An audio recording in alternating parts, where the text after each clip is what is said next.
Let's go! Man! Yeah!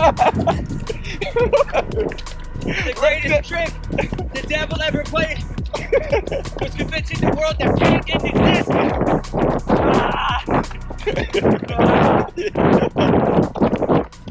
Catch that guy. Yeah, get that guy!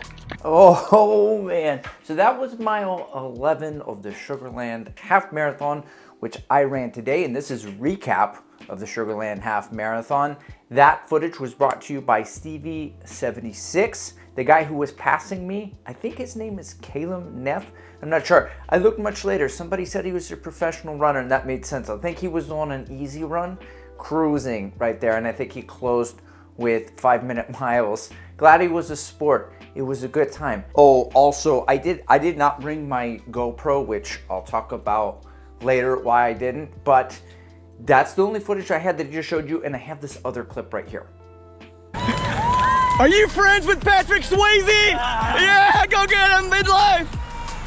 Now, you may be wondering, why is he talking about Patrick Swayze, and why is he holding this big head? It's because Stevie76 knows of my past, my dark past. Hello, evil entity, can you hear me? Is Patrick Swayze there? Are you friends with Patrick Swayze? I'm going to put the baby in the corner. Does Patrick have anything to say to me now? You got something in your teeth.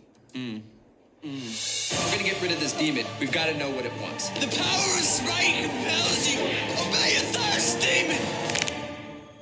Yeah, that's from the B-Actor days. We're retired from that, thank goodness. Now we just create cringy YouTube content, and I'm glad you're here for the ride. Don't forget, subscribe, like, all of those things, or so they say. So why didn't I bring a GoPro? I didn't bring a GoPro because I was off my game. This was the race of all the races that I've run in my 5 years that I was the least interested in running. And it's not that I don't care. I care very much about running. I do. I really do. Okay. It's just there are about 3 or 4 things or reasons why I was not super invested into this race. And they're not excuses or anything. There's just like, you're going to see it's a storm of things that all kind of come together. This chapter that you're in right now, this little mini chapter, this is just the build up to the Sugarland Half Marathon to give you some context. Because I signed up for it in June, and I was gonna, run a 1:18 because I'm gonna run sub 6 all the way through, and it's gonna be cold in the middle of October because Chat Daniels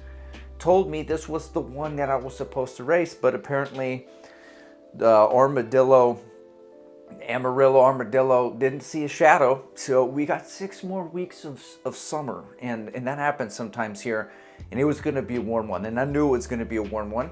Fortunately, it wasn't as warm as I thought it was going to be. We actually started in the 60s. I thought, Texas summer sometimes, it's like 70s, and then like it feels like 78, 80, pretty miserable. I knew a PR was off the table, so I was girding the loins to fight and suffer in the heat for just something like to try to win this race. It's a small race. It's only been around 3 or 4 years. Sugarland is the southwest of Houston. It's very flat, and everyone's running Chicago. All the fast people are in Chicago, running Chicago today, including 4 of my runners from Stride and Shine, my coaching, Stride and Shine coaching. Check it out, strideandshine.com. I do one-on-one coaching, and so I think, as a coach, I've been coaching for almost a year now, I am so much more invested in their journeys than I am mine, and that was today also. And there's the heat factor. I went with my kids, and it was like a family trip. 10 days out from the taper it was like 10 days. I got a cold, followed by a stomach bug. Then I gave my wife a stomach bug, and I was up like taking care of her. Then I found out at work I may not have a job in a month. Just a ton of shit happening where it was kind of like this race was the least important to me or whatever. I forgot my ketones at home. Yeah, I didn't bring stuff. I wasn't on my game. Okay, whatever, Andrew. Nobody cares about your family, bro. Bro, just get to the race recap. Bro took 4 minutes to get to his race recap. Anyway, the race. Let's talk about the Sugarland Half Marathon pacing strategy. Earlier I said it was a 1:18. That was the goal back in June when I signed up for the race. But now, because I knew it was hot and humid, I was just gonna subtract 15 seconds or maybe add 15 seconds, however that works. Instead of 6 minutes a mile, 6:15 a mile was gonna be my goal pace, because I'm training for now the Houston Marathon, which is in the middle of January, and my vehicle is 2:45. So that would be 6:15, 6:17 pace, and I get to try out this pace. Now the effort's gonna be more because it's hot and humid, but I was interested in trying that out. Now the pace strategy, I have a particular half marathon strategy that I really like and has worked for me, so I usually don't need to try to change anything in that strategy, is to go out just by effort, a hair short of threshold, and then when I get to mile 7 and I know I've got about 10K left, I lean into it, I press into threshold, and I hold on to dear life. Usually the first 5K feels okay. The last 3.5, 4 miles are obviously very painful, as most races should be. That's a strategy that has worked for me. I really like doing that strategy. However, I decided to change that strategy based off of the weather again, because I found out that the temps actually were going to be in the mid 60s, which is rare for us. Usually I run, it's 68, 69, feels like 73. By the end of the run, feels like 78, 79. It's miserable. And so I had probably 30 to 40 minutes of decent weather where it was 65 degrees as it climbed up to 70 before the sun really started to surface. And so I decided even splits. Yes, I know. Bro says even splits. You don't need to watch the video, bro. Bro tried to run even splits. All right, I started the race mile 1, 6:13, mile 2, 6:10, mile 3, 6:13, right on that. Now, at this point in time, I'm gonna tell you that there was a little pack that just took off kind of in front of me. I talked to a guy at the beginning, his name's Brett. He ended up getting second place, and he told me he was gonna go sub-6s all the way. Originally, that was his plan around that effort. Very, very fast guy. So he took off, I was behind him. There's another pack. They were out in front of me. At this point, I didn't wanna press to get with him because of the course. You can just see I wasn't losing sight of them. And if I pressed into threshold, that would be threshold, because this pace that I have chosen happened to be 6:15, just off my threshold anyway. So I was just cruising along. Mile 4, I wrote the splits down, 6:17, then 6:14, 6:22, mile 6. I reached for a goo that they handed me, it dropped, I stopped, I came back, she handed it to me. That probably cost me the 6 seconds. I could have run, spoiler alert guys, I ran a 1:23.06. I could have run a 1:22.59. It could have been a 1:22 guy, right? And I say my PR is a 1:20.35, and after much reflection about the elevation of St. George and the Truett Haynes and all of that stuff, I decided I'm not gonna count my Austin International Half, formerly the Austin 3M Half Marathon, which I've run twice, a 1:23.58 and a 1:20.35, which I have considered my half marathon PRs up until this point. I'm no longer counting them because 300 feet of net downhill, starting point up higher, then down to lower, doesn't really count. I'm getting an extra minute and a half, which is a lot in a half marathon, just in the elevation gain alone. So we'll circle back to this, but I may just count this race as a PR. Anyway, sun is up now. After 10K, it's warm, it's heating up, water's going on the head, drinking the water. It's just a big rectangle, and then you come back around, kind of like the Woodlands. If you've ever run the Woodlands, it's on the north part of Houston, you're just out in the back and around. So, all right, so the back half of this, sorry, I'm trying to still do a million things. All right, the back half of this race, mile 7, 6, I wrote it down, 6:21. This is the moment. I'm gonna push into threshold, and I did. This is also where the most elevation is. The most elevation comes from these bridges.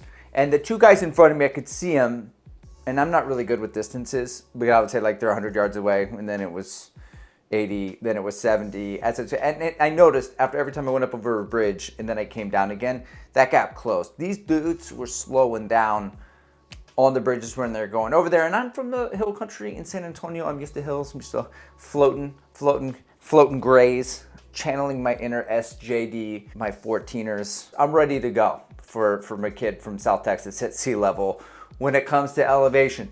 So I'm pushing in 6:18. I don't know what the hell I'm talking about. 6:18, then 6:12, then 6:08 for those 3 miles. At this point, they're very close. And that's when I see this guy off to the side holding like a sign, but it has a very prominent jaw, like a big chin. And I was like, wait, what is that? And then I realized that it is me. It is my silly, stupid ass character, Damon Dealer, and my day was made. I couldn't believe it. I got so excited because it's this point, when you get to mile 10 of a half marathon, you're at the, I've run 2/3 of this thing, this last third, you gotta really suffer. You gotta really want it. You gotta push into it. And I'm just looking for, my brain's negotiating, you know, I'm doing pretty good. I think if I can just catch these guys, you know, like I'm getting ready to stop. And then I get energized by my man Stevie 76 and I shoot off. So right there, you see me take off to the right, you go down, and that's like an out and back. When you go out, and you can see me like take the turn over and go out. And that's actually where I caught the 2 guys that were in front of me. And then when I was coming back, when you come back, you catch up on with the 10K runners. They're on a different route, but they join up right here going down the stretch of the final 5K. So the Sugarland Half Marathon, it's not a huge race, it's small. They put out cones. So you can't get lost. I thought I was gonna get lost. I didn't know, because this has happened before where like there's like 117, 115 guys, like 15-minute 5K runners. They're gone. The lead pack's gone with them. And then I'm faster than a lot of other people and I'm kind of stuck, and there's no pack in smaller races. It's just me. And it's not a big race, so there's not a whole lot of marking sometimes at these races. So I wrote down every left and right that I needed to take right onto my forearm, but I didn't need it because they had cones out the entire way, because one lane was cut off for traffic. The cars could still keep going. So I had one lane to work with when I was coming back, when I merged with all of the 10K runners. And there's a guy with a stroller. I mean, I'm weaving in and out. I'm going, it's just, that mile was a 6:31, and it was a lot of effort, just kind of dodging. And then I came back around at mile 11. That's when I saw Stevie 76 again, which is where we get this clip. Let's go, man! The greatest trick the devil ever played was convincing the world that pain didn't exist.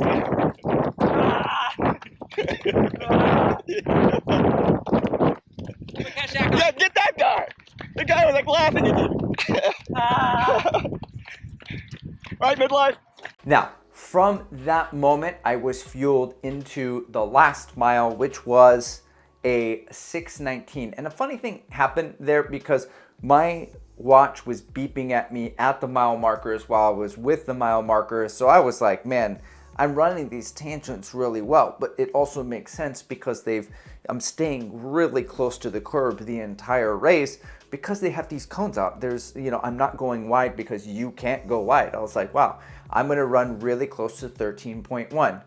False, I did not. I ran a 13.26, but I didn't know this, right? So I'm now circling this big Smart Center, convention center, where everyone leaves from at the start, which is also where everyone finishes. So I know I'm close because I could see it. I'm like, I just got to run around this building. I'm picking up the pace, right? And I can see in my shadow, like the sun in the shadow, there's like another shadowy figure that I feel like I'm being watched, but also there's like this other shadowy figure that's kind of keeping pace with me. And that shouldn't be happening because I'm passing up a bunch of 10K runners, and I passed the 2 half marathoner guys way back there.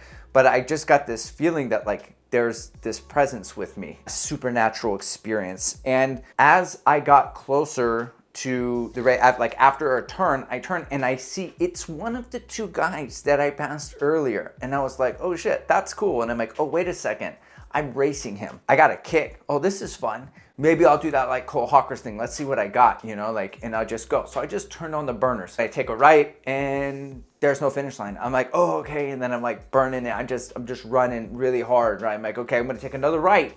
And then I'm gonna see the finish line, take a right, no finish line. I was like, are you kidding me? Like I'm gasping for air. I'm like, Jesus, right? I'm like, why? He's gonna catch me. I turn in, I look. I know you're not supposed to do that, but this is my first time racing anyone down the stretch of any race whatsoever. So I just kept on it, and then I turned I did this number like I always do for no reason. Not always, but a lot of times. I flew through. I crossed 123.06. I don't know. I just stopped the watch. I don't know what. I didn't see a clock or a time. I looked at it later, and then apparently it's 0.25. I ran a 400 and basically a 125, so like around a 540 pace. So I was definitely booking it at the end, which makes me think I probably had more in the tank and could have pushed and come in under 123. But my Strava GPS said a 122.16 and like an average of like a 6:16 pace. And that's what I wanted to run. I know I didn't run the tangents well or perfectly, and I got 3rd place overall, which is cool. There's these little trophies they had, GOAT. They only went to the people who got first. I didn't get one. I took a picture of it, but I did get a medal. My first ever podium.